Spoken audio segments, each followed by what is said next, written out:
Assalamualaikum. I am Asmalana and I am working as a clinical psychologist in Healing Life Addiction Care Center Sahiwal. And today's topic is defense mechanism. Defence mechanism का क्या मतलब है, define कीजिए।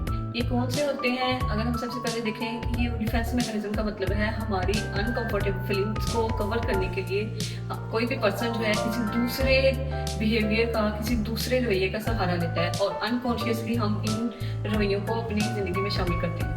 सबसे पहले अगर हम देखें कि एक एडिक्ट का इस डिफेंस मैकेनिज्म को अपनी अनकंफर्टेबल फीलिंग्स यानी कि स्ट्रेस, एंजाइटी, क्रेविंग, इन सब चीज़ों को कवर करने के लिए या छुपाने के लिए कैसे इस्तेमाल करता है, तो इसमें जो सबसे पहला डिफेंस मैकेनिज्म है वो है डिनायल, यानी कि इनकार कर देना, हकीकत को ना मानना। इनमें क्या होता है, सबसे पहले अगर हम पेशेंट से पूछते हैं कि आप इस टाइम नशे में हो या आप ये चीज़ यूज़ कर रहे हो, तो क्या करता है, हकीकत को मानने से इनकार करता है। वो सबसे पहला उसका यही आंसर होता है कि नहीं, मैं ये चीज़ इस्तेमाल ही नहीं करता, या इस टाइम अगर हम कहें कि आप इस टाइम नशे की हालत में हो, तो वो इस चीज़ से डिनाई कर रहा होता है। फिर सेकंड जो है जिसका बहुत ज़्यादा यूज़ करते हैं एडिक्ट्स, वो है मिनिमाइजेशन, यानी कि कम कर देना या कम करके बताना।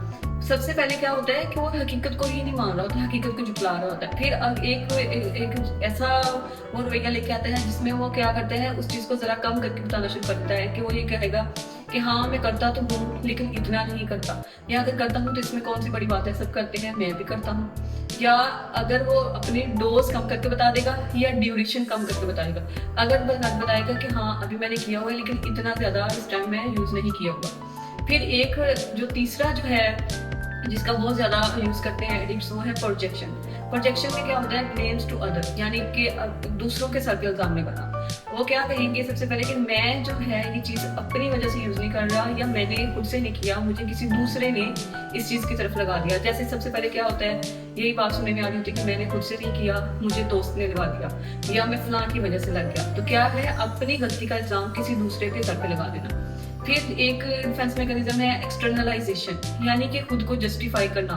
खुद को जस्टिफाई करने के लिए वो कोई माकूल वजह बता रहे होते हैं, माकूल रीज़न लेके आ रहे होते हैं, यानी कि खारिजी सूरत हाल, बाहर की चीज़ों को, बाहर के माहौल को उस चीज़ का जिम्मेदार ठहरा देना। यानी कि इसमें हम अगर किसी ऐसे पर्सन की एग्जाम्पल ले कि वो अपना काम या अपनी जिम्मेदारी किसी दूसरे की सर पर डाल देंगे। फिर एक इसमें डिफेंस मैकेनिज्म का यूज़ करते हैं डिस्प्लेसमेंट, यानी कि जगह बदल देना।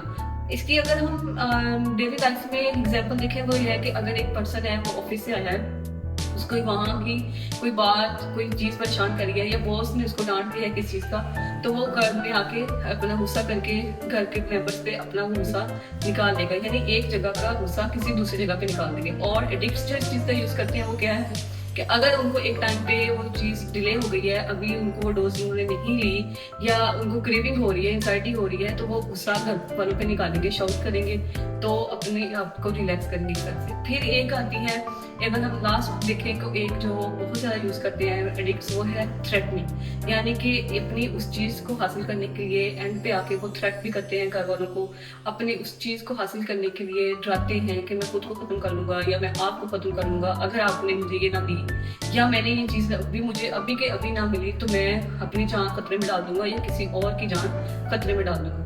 ये कुछ हमारे ऐसे बिहेवियर्स होते हैं जो कि हम अपने डिफेंस में यूज़ कर रहे होते हैं। समटाइम ऐसा होता है कि हम अपनी एंजाइटी को, स्ट्रेस को, या और अनकंफर्टेबल फीलिंग्स को कवर करने के लिए अपने डिफेंस में इन रवैयों का सहारा ले लेते हैं।